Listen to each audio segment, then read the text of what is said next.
A well-regulated militia being necessary to the security of a free state. The right of the people to keep and bear arms shall not be infringed. Thank you so much for tuning into another edition of Bearing Arms Cam and Company. My name is Cam Edwards.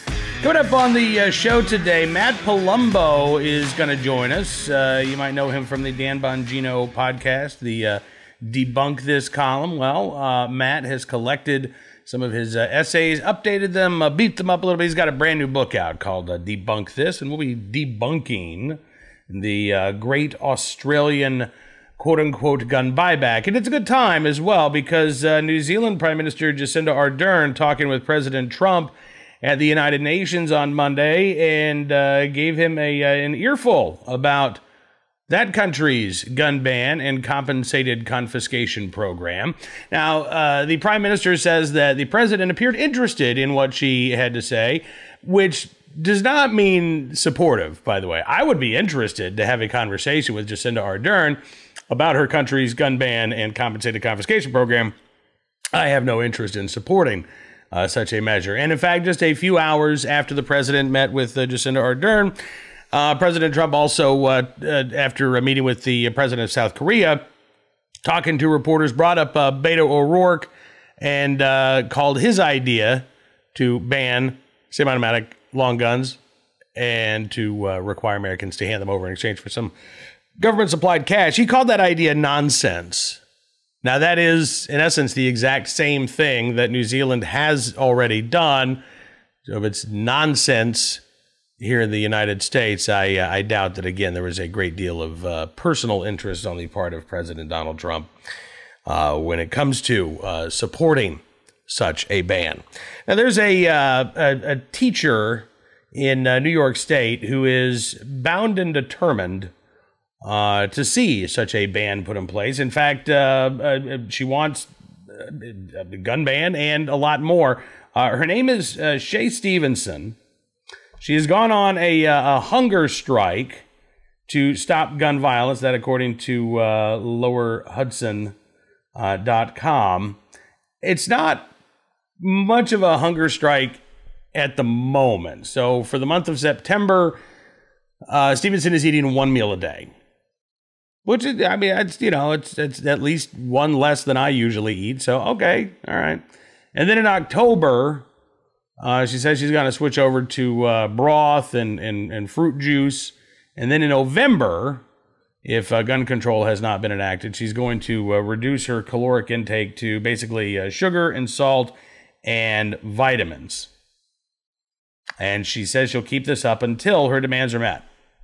And her demands are a ban on quote-unquote assault weapons, requiring universal background checks, mandating a license to purchase a firearm, instituting a federal 10-day waiting period, permit the CDC to research gun violence, which, as we talked with Dr. Miguel Faria yesterday, the CDC is not prohibited from conducting any research. What the CDC is prohibited from doing is promoting gun control.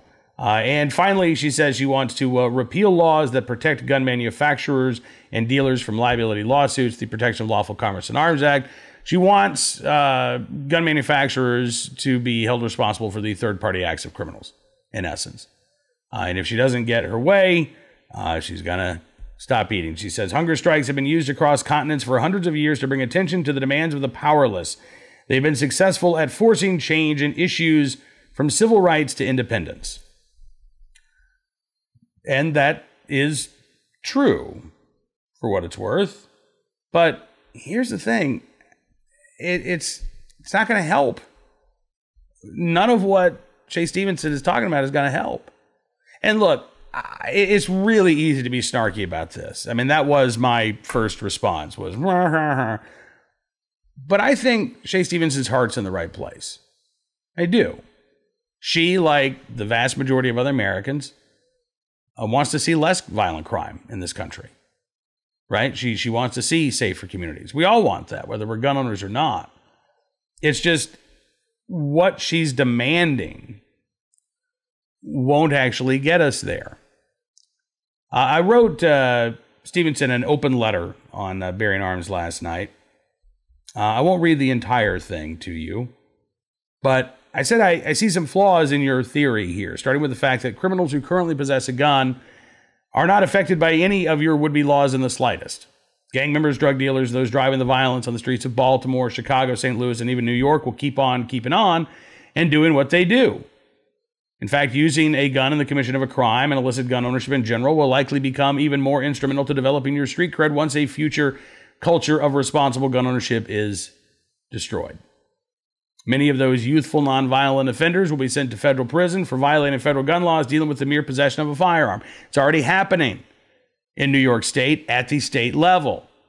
The SAFE Act, which was passed in 2013, signed by Governor Andrew Cuomo, made possession of a handgun without a license a felony offense, as opposed to a misdemeanor. Emily Bazelon at Slate has been hanging out in the Brooklyn Gun Court, which was set up specifically to handle these types of cases. She found that in going to the court for over a 2-month period, 70% of those individuals who were brought before that court facing years in state prison were young minority males who had no serious criminal record, no violent criminal history, simply caught in possession of a firearm without a license and facing years in prison for something that is legal in the state of Virginia. I don't have a gun license, and yet I can legally possess my firearms because a license is not required to possess your firearms. I said, look at the compliance rate of the SAFE Act in New York. Massive non-compliance with the gun control provisions put on the books back in 2013. Right now, there are tens of thousands of New Yorkers, and this is true, tens of thousands of New Yorkers who did not re-register their handguns with the state of New York as they were required to do so under the SAFE Act. The original deadline for this was 2018, January of 2018, and there were media reports of as many as 300, 400,000 New Yorkers who had not complied. They were going to be turned into felons. Governor Cuomo said, well, we're going to extend the deadline a year. So January of this year. And then when January of this year rolled around, they just stopped talking about it. Because I believe the compliance rate's still incredibly low, but Andrew Cuomo doesn't want to talk about the fact that there are hundreds of thousands of New Yorkers who he has turned into criminals because they did not re-register their previously registered, legally owned handguns. Now, Governor Cuomo could, I suppose, order the New York State Police to use the existing records that they have to go out and talk to these gun owners, see if they still own these firearms that they did not re-register. He could arrest them. He's not going to do that.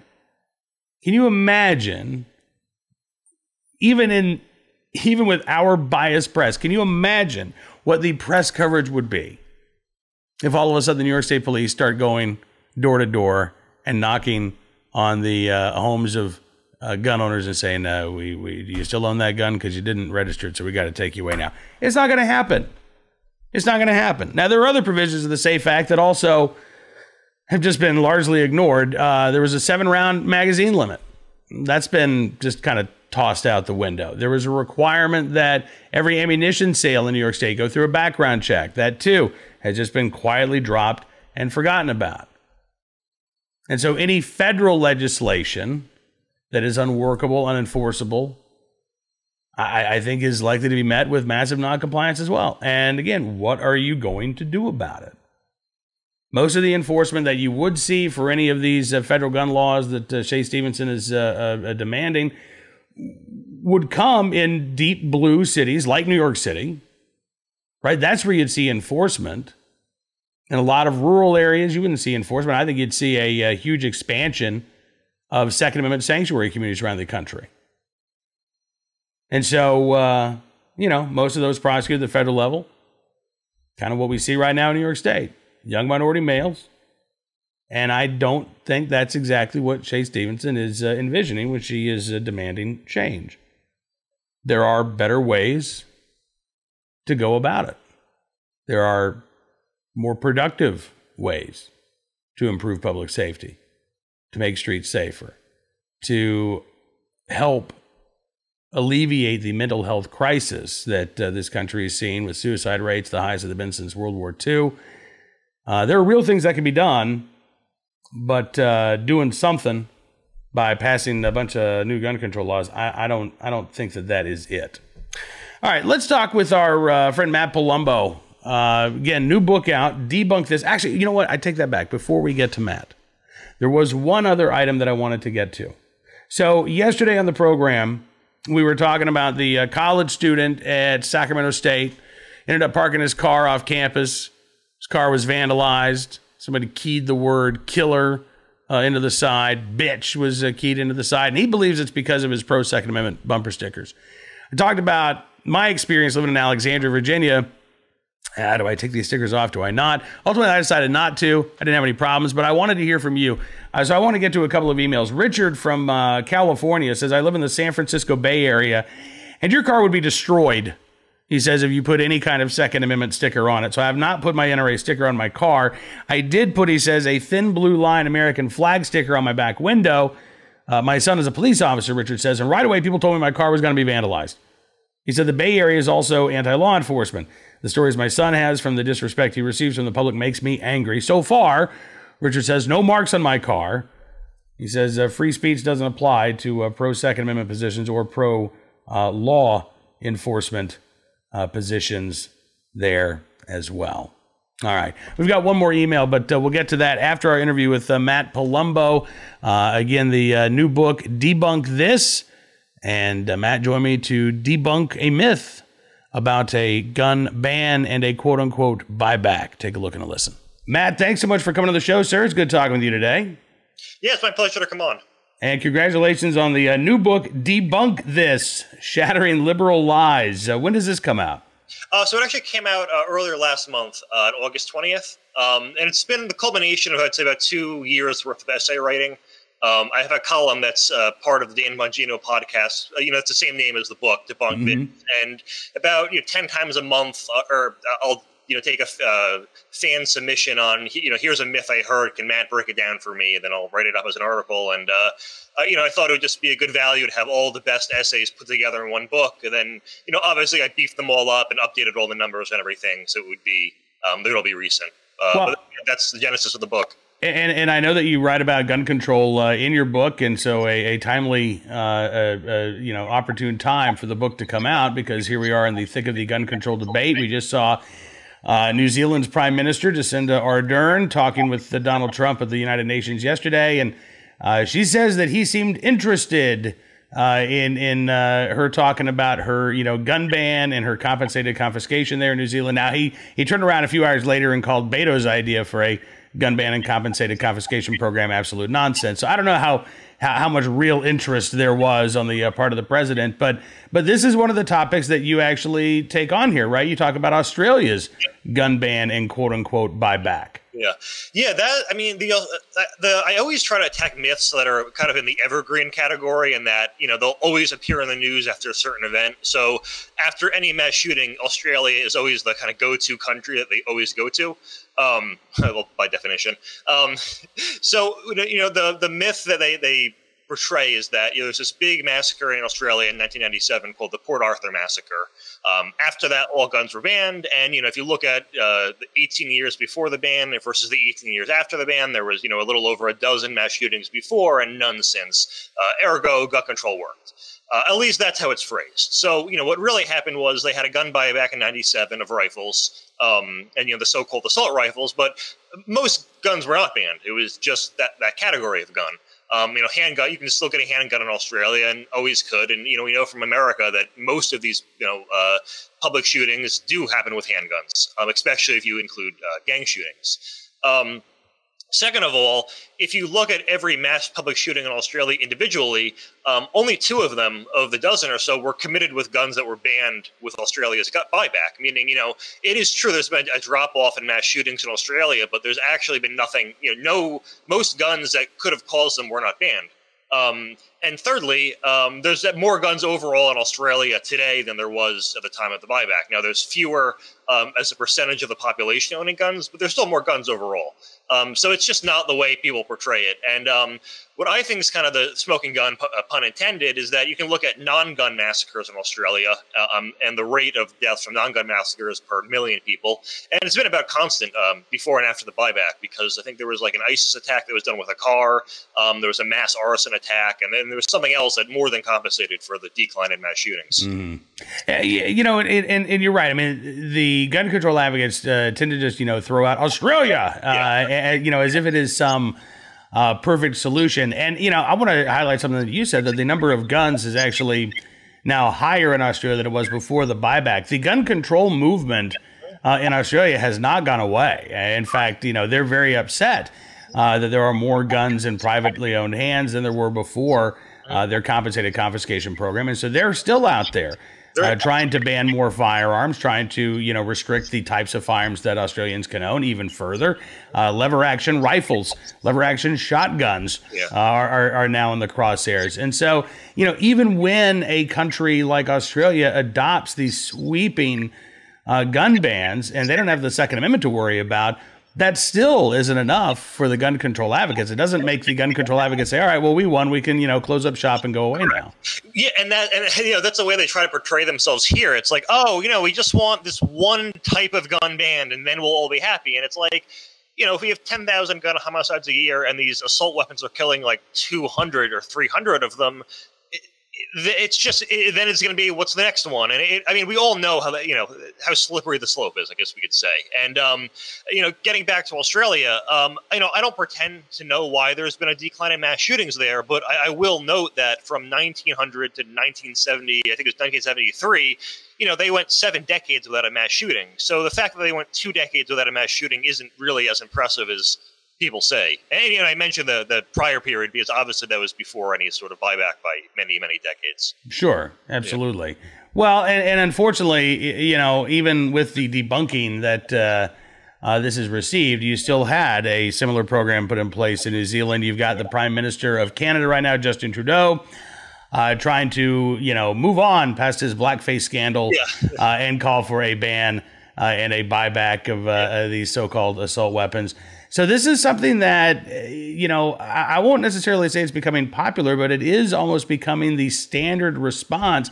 I mean, it's crazy, I think, in the United States for Beto O'Rourke to be talking about this. But on the other hand, this is what gun control advocates around the world are talking about now, right? This is the new standard. Ban these guns and take them away from people. And there's a massive logistical problem in America that they didn't have in Australia and New Zealand, and that we don't have a registry. So, I remember Beto accused some guy of some congressman of sending him a death threat because he tweeted out something like, my AR-15 is ready after Beto said he would take them. And whether or not you consider that a death threat, it is true that, how would this happen logistically? Because, police literally would have to go door to door to figure out who owns an AR-15. You're going to get a percentage of the population that does not respond kindly to that. And it ironically could cause a lot more gun violence. So, I just don't understand. It's as if he hasn't thought this through at all. The only thing you could really do logistically is ban AR-15s from here on out, but you really can't take them away from people who already own them. I actually don't think it's possible. I'm with you, and I think that you're right. I think this is I think it's an empty campaign promise on the part of Beto O'Rourke. I mean, when you look at the rate of compliance for similar laws, New Jersey banned magazines over 10 rounds, for example. State police say nobody turned in any magazines. In New York State, these firearms weren't banned, but owners of quote-unquote assault weapons were supposed to register them with the state police. And I think the compliance rate's estimated to be about 5%. It's probably lower. Right? And so if, and I think this is a big reach here, if Beto O'Rourke became president, and if he were to get his gun ban and his compensated confiscation program through Congress, I think what you would see is massive and passive civil disobedience. I think people would just say, nope, I'm not turning my gun in. There's nothing you can do about it. You've got millions of American gun owners right now that Beto would criminalize. We've got in the federal prison system at the moment less than 30,000 individuals who are there in weapons offenses. What happens when Beto all of a sudden turns 10 million Americans into felons overnight? It's It's a pipe dream. And it's ultimately and fundamentally, I think, a very unserious proposal for the United States and frankly elsewhere as well. But I'm glad that you spent a couple of minutes debunking that myth. What are some of the other myths that you get into in your book? Like outside the gun categories, you mean? Or or if there are other gun issues, absolutely. But, generally speaking as well. So, I think probably the largest section in the book, it's the first chapter is on Scandinavia. And, all these myths about so-called democratic socialism. It's as Venezuela has become the poster child for socialism, the left has kind of wanted to get, a more shining example. So, of course, they'll put toward, look at first world democracies like Sweden, Denmark, Norway. Kind of go through the history of these countries and prove that, they used to be, before, I think of a way to phrase this best. First of all, they're not socialists. They're capitalist countries that have very large governments and tax and spend a lot.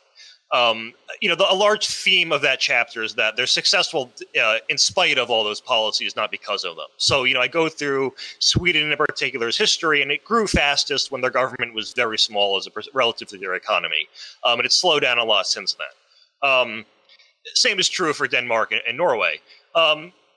Another theme of the chapter is that, as popular as their social programs are, and they do have a lot of them, free college, free healthcare, very generous paid maternity and paternity leave, etc.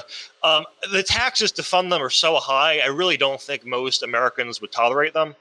So, for instance, in Sweden, they have and this is actually true of all Scandinavian countries, they have a national sales tax of 25%. Now, 25% is way more than most Americans pay in total tax here on all levels of, from all levels of government. The bottom tax rate in Sweden is 32%.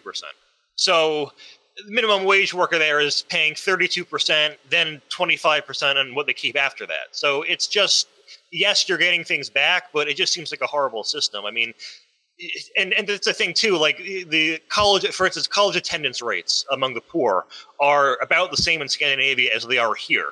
So this, poor person who's probably still not going to college is paying half their income in taxes, and for what? So if they, great, if they get hit by a bus, they're going to be covered, but we have programs to cover that in America too, and you're not paying those kind of tax rates. I'm trying to think of some other myths. Or actually, in the theme of socialism, I think Venezuela is another one where, we're hearing the theme of it's not real socialism over again. Mm-hmm. And the thing is, or liberals will say, it's because oil prices collapsed recently. That's why Venezuela started going down the tubes. And, Saudi Arabia's economy is actually more dependent on oil than Venezuela's, and they obviously are not, eating dogs in the street like they are in Venezuela. It simply can't be because of that. In fact, you can look at the oil industry and how it's been mismanaged since the government took over. I think they actually produce less oil today or a third less today than they did when they at the time they went socialist. Yeah. And the kicker is their workforce has more than doubled. So, on a per capita basis, no one knows what they're doing. So that's kind of my main takedown of that claim, that it's not real socialism in Venezuela. Well, I look forward to reading more of the book. Debunk This, Shattering Liberal Lies is out now from Postal Press. You got a forward by Mr. Bongino. And Matt, again, it's good talking with you, sir. I appreciate you coming on the show today. All right, let's get to one more email about Second Amendment stickers and whether or not you feel comfortable having them on your car.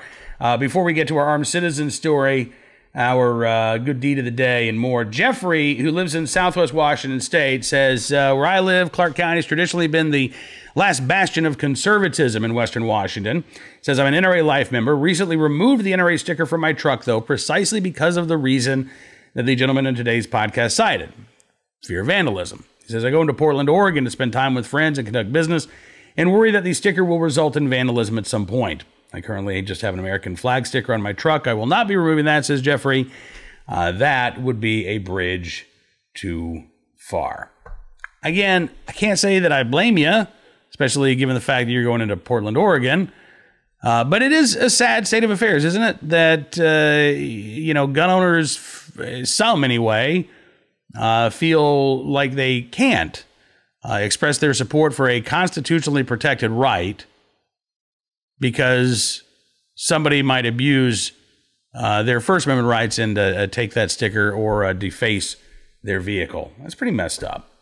All right, let's get to our armed citizen story of the day, our good deed of the day, and yet another story from the failed criminal justice system. Once again, a story out of Massachusetts, by the way.